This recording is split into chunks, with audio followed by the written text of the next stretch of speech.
হাবিবুর রহমান হাবিব, আপনি সাবেক ছাত্রনেতা, আপনি খুবই কাছে থেকে ডাকসুকে দেখেছেন, ডাকসুর যে অতীতে যেসব নির্বাচন হয়েছে সেগুলোকে প্রত্যক্ষ করেছেন।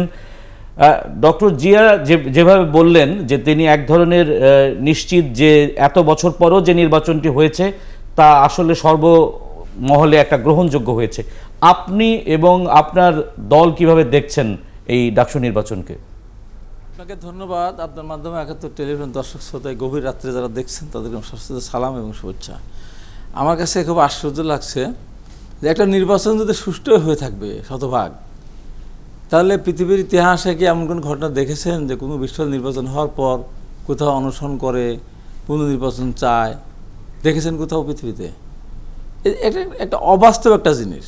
আমি প্রথমে বলতে চাই একটা ডিসকোয়ালিফাইড নির্বাচন এটা।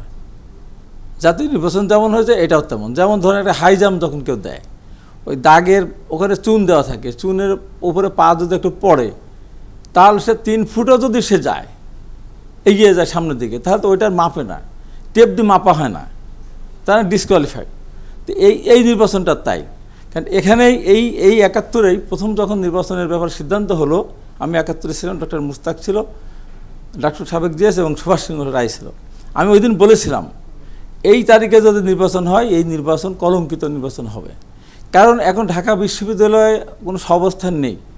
আমি যদি ডক্টর জিয়া রহমানকে জিজ্ঞাসা করি যে আপনি কি কোনো দিন দেখেছেন ঢাকা বিশ্ববিদ্যালয়ের গল্প কি শুনেছেন, ইতিহাস কি পড়েছেন যে একটা বিশ্ববিদ্যালয় হওয়ার সংসদের সম্পাদক, সহসম্পাদক, সদস্য এরকম ধরনের ২৩৪টা আসনের মধ্যে প্রায় ৬৩ কি ৫৭টা, জাস্ট ৬৩ অথবা ৫৭টি বিনা পদে নির্বাচিত হয়? তার মানে কি? তার মানে হলগুলিতে কোনো ছাত্র সংগঠনই বা সব ছাত্র সংগঠনের ২টা ৫টা দিয়েও কিন্তু পরিপূর্ণ প্যানেল দিতে পারে না। যে কারণেই বিনা প্রতিদ্বন্দ্বিতায় ইউনিয়ন চেয়ারম্যানের মতো, যে এখন উপজেলা চেয়ারম্যানের মতো একতরফা নির্বাচন যা হচ্ছে, এ পৃথিবীর ইতিহাসে কোথাও কোনোদিনও হয় নাই, কোনো হলে কোনোদিনও হয় নাই যে বিনা প্রতিদ্বন্দ্বিতায় কেউ নির্বাচিত হতে পারে বিশ্ববিদ্যালয়, ঢাকা বিশ্ববিদ্যালয়ের মতো জায়গায়। আপনার জিজ্ঞাসাটা ১০০ বছরের যে বিশ্ববিদ্যালয়ের জনাব হাবিব, আপনার এই জিজ্ঞাসাটার উত্তর নিতে চাই আমি ডক্টর জিয়ার কাছ থেকে। ডক্টর জিয়া, আমি জানি না আপনি শুনতে পেয়েছেন কিনা, হাবিবুর রহমান হাবিব যেটি বলছেন যে বিনা প্রতিদ্বন্দ্বিতায় প্রায় ৬৩ থেকে ৬৭ জন, ৫৭ থেকে ৬৩ জন প্রার্থী বিনা প্রতিদ্বন্দ্বিতায় নির্বাচিত হয়েছে এবং এটি এক ধরনের মানে একচ্ছত্র আধিপত্য, এটি বলছেন ডক্টর জিয়া। ধন্যবাদ। এটি আসলে মানে এটার তো আর আসলে এটার সাথে তো ভোটের কি কারচুপি অনিয়ম হয়েছে তার কোনো সম্পর্ক আসলে নাই। আর আপনি যদি এটা মনে করেন হাবিব ভাই, দুর্ভাগ্যবশত এটা আইরনি যে উনি আমাদের সময়ের উনি ছাত্রলীগের প্রেসিডেন্ট ছিলেন, আজকে উনি বিরোধী দলের চেয়ারে বসেছেন এবং সেই সময় উনি লড়াই করেছেন নিরু, অভি, মালেক, রতন এ সমস্ত কুখ্যাত সন্ত্রাসীদের এগেনস্টে। সেই সময় ঢাকা বিশ্ববিদ্যালয়ের শুধুমাত্র 2টি হল, আমি ছাত্র ছিলাম সেই সময়, সেই জন্য বলছি, জহুরুল হক হল এবং জগন্নাথ হল, এ 2টি হলের বাদে সমস্ত হল কিন্তু চর দখলের মতো ছাত্রদল দখল করে রেখেছিল। এটি আমি বলতাম না, আমি যে এটি হচ্ছে রাজনীতিবিদদের এক ধরনের নেচার, যেটা বলেন কালকে আরেকটা বলেন। ভাই আমাদের সময়ের নেতা ছিলেন, আমাদের সময়ের একটা মানে আইকন ছিলেন, কিন্তু আজকে তিনি যে কথা বলছেন তিনি ভুলে যাচ্ছেন যে এই ধরনের রাজনৈতিক পরিবেশের মধ্যে 89 এবং 90-এ ডাকসু ইলেকশন হয়েছে, যেখানে কিনা সমস্ত হলে জাতীয়তাবাদী ছাত্র দল এবং যেখানে কিনা সকালবেলা আমাদের ঘুম ভাঙতো অস্ত্রের দ্বারা, রাত্রে ঘুমোতে যেতাম অস্ত্রের দ্বারা, সেরকমই একটি পরিবেশে কিন্তু এই সময় ইলেকশন হতো। আজকে যে অবস্থায় আছে, আমি হলফ করে বলছি যে যদি কোনো এভিডেন্স থাকে কারো কাছে, আমি সেই চ্যালেঞ্জ দিতে রাজি আছি যে একটি ছেলে ভোট দিতে পারে, ঘটনাও যদি আসে হাবিব ভাই আমি আমলে নিব। জি ভাই আপনি থামেন, আমি একটু হাবিব ভাইকে একটা প্রশ্ন করতে চাই। হাবিব ভাই, আমি যখন ঢাকা বিশ্ববিদ্যালয়ের ছাত্র ছিলাম, যখন আমি লাস্ট দুটা এই ইলেকশনের আগে দুটো ইলেকশন আমি দেখেছি, 89-এর ইলেকশনে যেদিন সুলতান মুস্তাক পরিষদ জিতলো, সেই ইলেকশনে আমি ভোটার ছিলাম আপনি তখন ছাত্রলীগের প্রেসিডেন্ট ছিলেন। এর পরবর্তী ইলেকশন যেটা হলো, যেটা আমান খোকন জিতল, সেখানে আমি ভোটার ছিলাম না, বাট সেই ইলেকশনটা আমি দেখেছিলাম একজন সাংবাদিক হিসেবে। সেটি বাদ দেন, আমার প্রশ্ন হচ্ছে যে ছাত্রদল এবার এই ইলেকশনে আমার প্রশ্ন, ছাত্রদল এই ইলেকশনে কারচুপির পাটটা পরে যেদিন ভোট হয়েছে সেদিন থেকে বাদ, ছাত্রদল এই ইলেকশনে ডাকসুতে পুরো প্যানেল দিতে পেরেছে কিনা এবং হল সংসদগুলিকে পুরো প্যানেল দিতে পেরেছে কিনা? বেশিরভাগই তারা দিতে পারে, বেশিরভাগই তারা দিতে পারে নাই। এই কারচুপিতে পরে পুরো প্যানেল দিতে কি কোনো সমস্যা ছিল? পুরো প্যানেল দিতে কি সরকার বাধা দিয়েছিল কিনা, সেটি আপনি যদি বলেন। একটা সুন্দর প্রশ্ন করেছেন, যে প্রশ্নের উত্তর সারা বাংলাদেশের মানুষ খুঁজে বেড়াচ্ছে। আপনি তেমন একটা প্রশ্ন করেছেন, উত্তর দেওয়ার আমার সুযোগ দিয়েছেন বলে আপনাকে আমি ধন্যবাদ জানাচ্ছি। জি বলেন। আপনাকে আমি স্মরণ করে দিতে চাই যে ছাত্রদল 28 বছর আগে, 28 বছর 10 মাস বা 28.5 বছর আগে পুরা ডাকসু এবং অধিকাংশ হল ছাত্র সংসদগুলি পূর্ণ প্যানেল পেয়েছিল। তখন তার দল 90 সালে, হ্যাঁ সেটা আমি জানি, আমি দেখেছি। তার দল রাষ্ট্রীয় ক্ষমতা ছিল না। জি, এই বাংলাদেশে এই ডাকসুর জীবনে বা ঢাকা বিশ্ববিদ্যালয়ের জীবনে এই প্রথম কোনো সরকারি ছাত্র সংগঠনের একছত্র আধিপত্য বা কি বলবো, ওটা দখলদারিত্ব। তখন তো বিএনপি রাষ্ট্রীয় ক্ষমতা ছিল না। আমাকে স্মরণ করে দিতে চাই, বিএনপি যখন রাষ্ট্রীয় ক্ষমতা ছিল, সেই রাষ্ট্রপতি যখন ক্ষমতায় ছিলেন এবং উনি মারা যাওয়ার পরে আব্দুল সাত্তার যখন রাষ্ট্রপতি, অস্থায়ী রাষ্ট্রপতি, তখনও নির্বাচন হয়েছিল। তখন কিন্তু মান্না আক্তার 2 বার এবং মান্না এইবার কেন প্যানেল দিতে পারলো না প্যানেল কেন দিতে পারলো না সেটা বলেন। ইতিহাসের কাছে আসেন, তখনও কোনো ছাত্র সংসদে বিনা প্রতিদ্বন্দ্বিতা হয় নাই। 89 ডাকসু বিনা আপনারা প্যানেল দিতে না পারলে তো বিনা প্রতিদ্বন্দ্বিতা হবে। আমার ছাত্র দলকে বাদ দেন, ছাত্র দল বাদ দেন, অন্য সংগঠন আপনি প্যানেল দিতে পারলো না সেটা বলেন। আমি আপনি বিএনপি নেতা, আপনি সেটা বলেন। ছাত্র দল কেন পারে আপনাকে উত্তরটা সুন্দরভাবে দিচ্ছি। ডক্টর জিয়ার উত্তরটা দিয়ে আসে ভুলে যাবো। ওই 51% বললেন না, ওনার হলে শতভাগ আমি ভাই ছাত্র দল কেন প্যানেল দিতে পারলো না সেটা বলেন। উত্তরটা দিচ্ছি তো, 51% ভোট কাস্ট হলো কেন? প্যানেল দিতে পারলো না কেন সেটা সে প্রশ্ন জবাব দেন। আহারে, যেখানে জাতীয় নির্বাচনে 99.7% ভোট কাস্ট হেলালের এলাকায়, আমার এলাকায় 97.3% ভোট না, সেটি তো আপনি ঢাকা বিশ্ববিদ্যালয়ে আপনি নির্বাচনের প্রক্রিয়ার কথা বলছেন, পদ্ধতির কথা বলছেন, কিন্তু পূর্ণাঙ্গ প্যানেলের প্রার্থীতা দিতে পারেনি কেন? আমি তো উত্তরটা দেবই, আপনারা কাছে জাতিকে উত্তরটা তো দিতে দিচ্ছেন না। আপনাদের সঙ্গে কথা বলেন, আপনারা তো আপনারা তো সাংবাদিক, নিরপেক্ষভাবে কথা বলেন। সাংবাদিকরা তো আমরা তো জিয়া রহমানের সমর্থন করছি না, 51% এর পক্ষে বলছি। আমি যদি প্রশ্নটা করি, যে উত্তরটা উনি দিলেন 51% ভোট কাস্ট আছে, 100% হলে উনি চ্যালেঞ্জ দিয়ে বললেন, তো 51% ভোট কাস্ট হলো কেন? যদি প্রকৃত নির্বাচন হয় 51% ভোট কাস্ট না, অন্তত 90% ভোট কাস্ট হবে।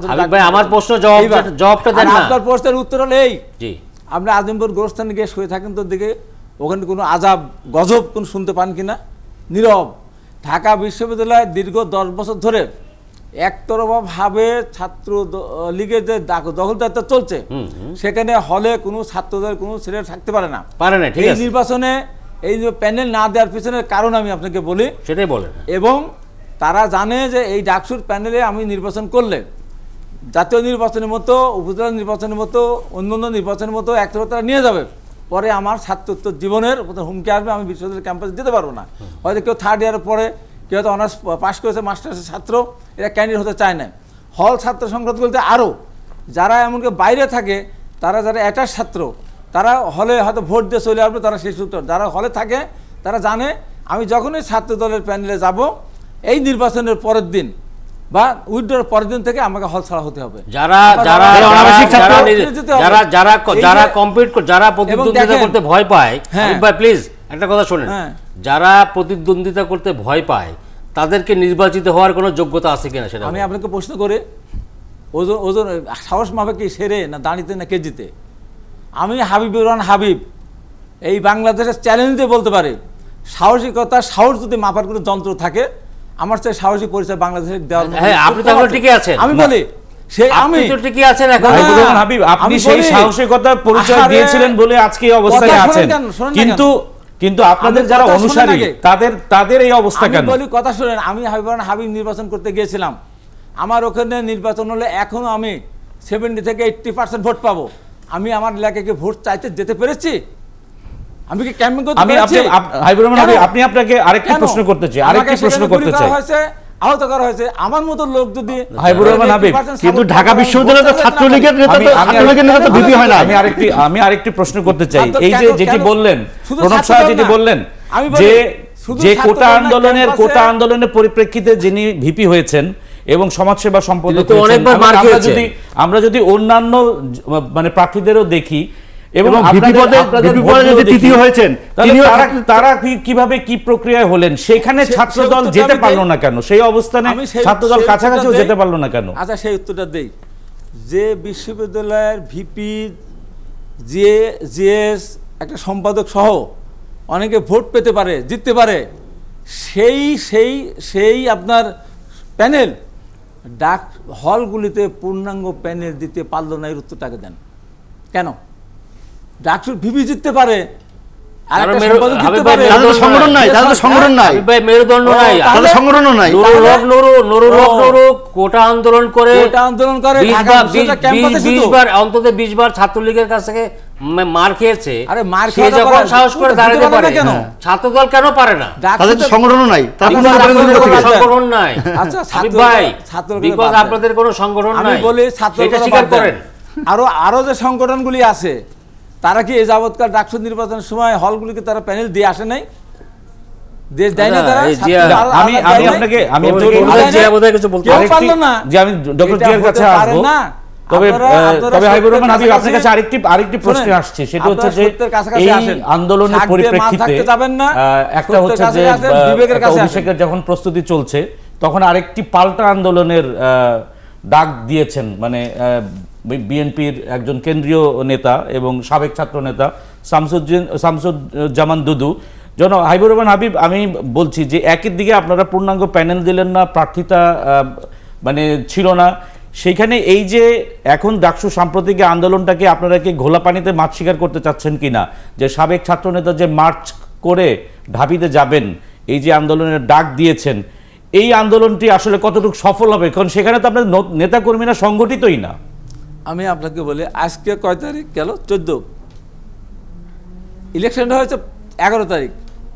11 তারিখ থেকে 11, 12, 13, 14 তারিখ দুপুরবেলা শামসুজ্জামান দুদু বলেছে, সেই সময় সেই এইতে আমি ছিলাম, সেই প্রোগ্রাম আমি ছিলাম প্রেস ক্লাবে। এই 3 দিন ধরে তো তা আন্দোলন চালিয়ে যাচ্ছে, তা আমরা উস্কালাম কোথায়? উস্কানো তো ওরা তো আছে, ওরা সত্যের জন্য লড়াই করে যাচ্ছে, অনশন করতেছে। আপনাদের অনশন তো কোনো ছাত্র সংগঠন না, এটা তো ব্যক্তিগতভাবে বসেছে। ব্যক্তিগতভাবে হোক না কেন, দেখেছেন কোথাও দেখেছেন ব্যক্তিগতভাবে অনশন করার একটা নির্বাচন? বললো তো এটা। আপনাদের ক্রেডিটটা কি হাবিব ভাই? আপনারা কি বললেন? আপনারা এত ক্রেডিট দিচ্ছেন কি করে? দখলদারিত্ব রেখে আপনারা বিবেকের কাছে আমি আবারও প্রশ্ন করব, এটা আপনারা আবার ভাববেন যে একটা ঢাকা বিশ্ববিদ্যালয়, সেখানে এই অবস্থা হয়, সেখানে যদি অনশন করে ছেলেরা, তাহলে তারা কেন করছে সেই জায়গাটা আপনাদের যেতে হবে। তারা যে এবং তারা আমি যে আপনাদের অনশন বলি, করছে, হাবিবুর রহমান হাবিব, আমি হাবিবুর রহমান হাবিব, আমি প্রশ্নটি করি, আপনি যদি একটু শোনেন, যে যারা অনশন করছে তাদের একটা যৌক্তিক দাবি আছে, তাদের ক্ষোভ আছে, তাদের অভিযোগ আছে, নিশ্চয়ই ছাত্রদলেরও আছে, ছাত্রদলেরও এই একই রকম অভিযোগ, কিন্তু ছাত্রদলকে কোনো উপস্থিতি নাই, রাইট, ছাত্রদল কেন মাঠে নাই? কোনো রকম মাঠেই নাই, কোনো রকম সোচ্চার নাই। তাহলে সেটা কারণ কি? ভবিষ্যতে যে ডাকসু নির্বাচন হবে, তখন কি কারণে ছাত্রদলকে ভোট দিবে? আমি আপনাকে বলি যে ছাত্রদল আজকে গিয়ে সংহতি প্রকাশ করে এসেছে, কালকেও তারা ক্যাম্পাসে মিছিল করেছে, দেখেছেন আপনারা। তাহলে তো সহাবস্থান আছে, হ্যাঁ, তাহলে তো সহাবস্থান আছে। অবস্থায় তারা ওখানে সমর্থন দেশ একাত্মতা প্রকাশ করে এসেছে তো ছাত্রদল। ছাত্রদল কেন অনশন করছে না? একাত্মতা প্রকাশ করেছে, কিন্তু সাধারণ ছাত্রছাত্রীরা অনশন করছে, তারা তো কোনো দলের না, সেখানে ছাত্রদল তাদের পাশে নাই কেন? ছাত্রদল কেন অনশন করছে? অবশ্যই আছে, সমর্থন দেওয়া মানে কি? আপনি কি মনে করেন যে ছাত্রদল প্যানেল দিতে পারে নাই, ছাত্রদল হলে প্যানেল দিতে পারে নাই, ডাকসুতে প্যানেল দিতে পারে নাই, এটা ছাত্রদলের ব্যর্থতা। আমি ব্যর্থতা স্বীকার করে নেই বলছি। ঠিক আছে, ডক্টর জিয়া কিছু বলতে যাচ্ছেন? ধন্যবাদ। ডক্টর জিয়া কিছু বলতে যাচ্ছেন? ধন্যবাদ। আপনারা যে কাজটি করেছেন, ঢাকা বিশ্ববিদ্যালয় যে কাজটি করলো, সেই কাজটির সেই উত্তর কবে দিবেন জাতির কাছে? এই উত্তর কবে দিবেন আপনারা? আমরা উত্তর না, এই প্রশ্নবিদ্ধ নির্বাচন নিয়ে তো আমরা কেউ পক্ষে বলছি না। শোনেন, ছাত্রদলকে বাদ দেন, ছাত্রদলকে বাদ দিয়ে রেখে অন্যরা অভিযোগ করছে, সেই অভিযোগ আপনি খণ্ডাবেন কি দিয়ে? আমরা তো অভিযোগ খণ্ডন করতেছি না, আমরা তো বিশ্ববিদ্যালয় কর্তৃপক্ষের কাছে সেটা চাই। বাদ দিব কেন? ছাত্রদল সর্বশেষ যে নির্বাচন হয়েছিল, সেখানে তার সোচ্চার ভূমিকা ছিল, একটি বড় সংগঠন, নির্বাচন সুষ্ঠু হয়েছে। জি, ডক্টর জিয়া আপনি কিছু বলতে চাচ্ছিলেন? পুরোপুরি আমি যেটা বলতে চাচ্ছিলাম যে হ্যালো আবিব ভাইকে একটা আমি যেটা বলতে চাই, ডক্টর জিয়া একটু জাস্ট এক মিনিট, আবিব ভাইকে একটা প্রশ্ন করতে চাই। আপনি নিজেও বলেছেন, আমি নিজেও ওই সময়কার সাক্ষী, লাস্ট ইলেকশন যেটা হয়েছে 90 সালে, সেই 90 সালে ইলেকশনে ছাত্রদল অলমোস্ট পূর্ণ প্যানেলে বিজয় হয়েছিল। আমান খোকন পুরা প্যানেল, ডাকসু পুরা প্যানেল, পুরো প্যানেল। সেই ছাত্রদল আজকে থেকে 28 বছর পরে নির্বাচন হইল, সেই ছাত্রদল এই ইলেকশনে কোনো জায়গায় ফুল প্যানেলের ক্যান্ডিডেট দিতে পারলো না। এইটার কি জবাব আছে আপনার কাছে? এটার জবাবে যে বললাম আমি, সিগন্যাল দিচ্ছে কেন? এটা কি কোনো, আপনি যদি সাহসী না পান প্রার্থী দিতে, তাহলে আপনি কিভাবে বিজয়ী হবেন বলে আশা করেন? এইবার আপনার কথা আমি জিজ্ঞাসা না, করি। এটা আমার মনে হয় যে দেওয়ার আমার- চেষ্টা করেছে না, না, হাবিব ভাই। আমরা একটু আমার ডক্টর উত্তরটা জিয়ার দিয়ে দিই। কথা শুনি। ওকে, জিয়া, ডক্টর জিয়া। ডক্টর জিয়া, উত্তরটা দেই। ডক্টর জিয়া, এটা না, আমি যে কথাটি বলছিলাম, দেখেন আমি খুব দুঃখের সাথে বলছি, এখানে দুজন প্রথিতযশা সাংবাদিক আছেন, তাদের কাছে আমার একটা বিনীত জিজ্ঞাসা যে দেখেন, সংবাদপত্রেরও তো একটা নীতিমালা আছে যে একটা কয়েনের কিন্তু দুটো দিক থাকে। ডেফিনেটলি আমরা কিন্তু বলছি যে একটি হল, মূলত কুয়েত মৈত্রী হলে একটি ঘটনা ঘটেছে, তারপরে রোকেয়া হলে তার একটা স্নোবল এফেক্ট এসছে। এর বাইরে কিন্তু প্রত্যেকটি হলে অত্যন্ত সুষ্ঠু এবং সুন্দর নির্বাচন হয়েছে। তো আমরা কিন্তু দুর্ভাগ্যক্রমে এই যে পাবলিক পারসেপশন, এটা খুব স্বাভাবিক যে আপনি যখন একটি এই ধরনের ঘটনা কুয়েত মৈত্রী হলের যেটা ঘটেছে সেটা দেখেন, সাথে সাথে কিন্তু খুব জেনারেলাইজ করা যায়। কিন্তু একটা কয়েনের কিন্তু দুটো দিকই আছে। আমার মনে হয় এই যে ভালো নির্বাচন যে জায়গাগুলো হয়েছে, এটি যদি সত্যিকার অর্থেই দেখানো যেত, তাহলে হয়তো এই ধরনের এই যে আজকে যারা উদ্দেশ্যমূলকভাবে একটা নেগেটিভ একটা জায়গার থেকে পুরো ইউনিভার্সিটিকে অস্থিতিশীল অবস্থা তৈরি করতে চাচ্ছে, সেই জায়গাটা নেওয়া যেত না। এবং আমরা যে কষ্ট পেয়েছি- ডক্টর জিয়া, আপনি ভালো নির্বাচন ক্লেম করছেন, কিন্তু কিছু কিছু বিষয় ছিল যেটা আসলে জেনুইন ছিল বলে আমার কাছে মনে হয়। কিছু কিছু দাবি যেটা আপনারা আরও ভালো নির্বাচন হতে পারতো। যেমন আপনারা যদি ইলেকশনটাকে, ভোটিংটাকে একাডেমিক ভবনে আনতেন, যেটা সবার দাবি ছিল এক্সেপ্ট ছাত্রলীগ। যদি আপনারা ব্যালট বক্সটাকে স্বচ্ছ করতে পারতেন, যদি আপনারা ব্যালট বক্সটাকে রাতে না পাঠিয়ে সকালে পাঠাতে পারতেন, এই যে বিষয়গুলি ছিল, যেগুলো নিয়ে প্রশ্ন উঠেছিল, সেই বিষয়গুলি কি আপনারা অ্যাড্রেস করতে পারলেন না কেন? দেখেন, যেটা আপনারাও কিন্তু উত্তর দিয়েছেন রাজা ভাই, আপনারাও বলেছেন 28 বছর পরে একটা নির্বাচন হয়েছে। এবং এই যে ব্যালট বক্সের কথা আপনারা বলছেন, এই ব্যালট বক্সে আমরা ঢাকা বিশ্ববিদ্যালয়ের শিক্ষক সমিতি, সিন্ডিকেট, সিনেট এই ইলেকশনগুলো করি। এটা কিন্তু খুব বড় ধরনের, আপনার যদি এই ইলেকশন, এগুলো মেনেই কিন্তু সবাই ইলেকশন করেছে। আমার কথা হচ্ছে, এগুলো যদি বড় শর্ত হতো, তাহলে যদি এরা যদি ইলেকশন না করতে চাইতেন, তাহলে কিন্তু একটা দল নিয়ে কর্তৃপক্ষ কখনোই ডাকসু ইলেকশন দিতেন না। বিষয়টা তো আপনি সলভ করেই নির্বাচনে এসেছেন। আর এই যে জিনিসগুলো, এটি আপনি আগামী বছরই তো, যদি এটির একটা সূত্র ধরে আগামী বছরে আপনি এটি নির্বাচন হলে এই জিনিসগুলো আনতে পারতেন। আমি একটু বলি, যেরকম আপনি ভালোই বলেছেন যে একাডেমিক ভবনের কথা বলছেন, আমি একটু শেষ করি। একাডেমিক ভবনের কথা বলছেন, দেখেন 38 জন মানুষ ভোট দেয়, 38 জন মানুষকে ভোট দিতে হয়েছে দুটো প্যানেল, দুটো ব্যালট, এবং একটি হলের আর একটি হচ্ছে একাডেমি। এখন একাডেমিক ভবনে এনে আপনি যদি নির্বাচন করতেন, আবার যদি হলে যে নির্বাচন করতে হতো, এটি কি একটি কোনোভাবেই, এবং ডাকসুর যেই আপনার একসঙ্গে করা যেত, একাডেমিক ভবনে একসঙ্গে ইলেকশন করা যেত না? অসম্ভব। এটি আপাত দৃষ্টিতে মনে হতে পারে, কিন্তু আপনার যে লজিস্টিক সাপোর্ট, আপনার যে হলের থেকে আমরা যে সাপোর্টটা পাই, এটি অসম্ভব ব্যাপার ছিল। তারপর আমি বলি না যে এটা করা যাবে না ভবিষ্যতে, আমি সেটা বলি না। যেরকম আপনি বলছেন, ব্যাপক প্রস্তুতি থাকবে। আপনি সাংবাদিকদের কথা বলেছেন এবং একটি মুদ্রার এপিটোপিট দেখানোর কথা বলেছেন, আপনার সঙ্গে আমি একমত। কিন্তু আপনারাই তো আমাদের হাত বেঁধে দিয়েছেন যে 4টির বেশি মানুষকে, আমাদের সাংবাদিককে আপনারা ঢুকতে দিলেন না, আপনারা পত্রিকাকে 2টির বেশি ঢুকতে দিলেন না। তা 4 জন রিপোর্টার যখন আমার থাকে, এবং যখন 2টি হলে এরকম গোলমাল হয়, বাকি 15টিতে যে ভালো ভোট হয়েছে সেটি দেখানোর সুযোগ তো আপনারা বন্ধ করেছেন। বিশ্ববিদ্যালয় কর্তৃপক্ষ সিদ্ধান্ত নিয়েছে, যদি আমার 4 জনকে রিপোর্টারকে সকাল 6টা থেকে পরের দিন ভোর 6টা পর্যন্ত থাকতে হয়েছে, তা আমি অন্যদিকে ভালো ভোট দেখাবো কিভাবে? এইটাও তো একটা ত্রুটি। ব্যবস্থাপনার ত্রুটি, এবং কার সঙ্গে সিদ্ধান্ত নিয়ে আপনারা করলেন যে 4টির বেশি ক্যামেরা ঢুকতে দিবেন না? আমরা মনে হয় আপনারাই আপনাদের আমাদেরকে হাত ধরে দিয়েছেন। আমরা একটু যুক্ত এখন করতে আপনারা চাই। আমাদেরকে দোষারোপ করছেন যে আমরা ভালো দিকটি দেখাতে পারছি না। আপনার মতন আরো 15টি হলের প্রভোস্টটা কেন এই চ্যালেঞ্জ দিচ্ছেন না যে ভোট ঠিক হয়েছে? যে আমি একটু প্রণব শাহ এবং রেজনুল হক আপনাদের সবাইকে যুক্ত রেখে আমি আবার একটু যুক্ত হতে চাই। আমাদের এই আলোচনা যখন চলছে তখন সাবেক ছাত্র নেতা এবং আওয়ামী লীগের কেন্দ্রীয় নেতা জাহাঙ্গীর কবির নানক আমাদের সাথে ফোনে সম্ভবত যুক্ত হবেন। জাহাঙ্গীর কবির নানক, আপনাকে ৭১ জার্নালে স্বাগত জানাই। আপনি মানে এক ধরনের উৎসাহ বোধ করেছেন এই আলোচনায়। জি, আপনার মন্তব্য এই ডাকসু নির্বাচন নিয়ে আমরা যে আলোচনা করছি। আসলে ধন্যবাদ। আপনাদের আলোচনাটা আমার খুব ভালো লাগছিল, আমি দেখছিলাম। তো আমি শুধু দুটি বিষয় আমি বলবো। একটি বিষয় হলো ডাকসু নির্বাচন 28 বছর পর অনুষ্ঠিত হলেও এটি প্রথম নির্বাচন নয়। 28 বছর আগে যে নির্বাচন হয়েছে সেই নির্বাচনগুলি আমরা দেখেছি।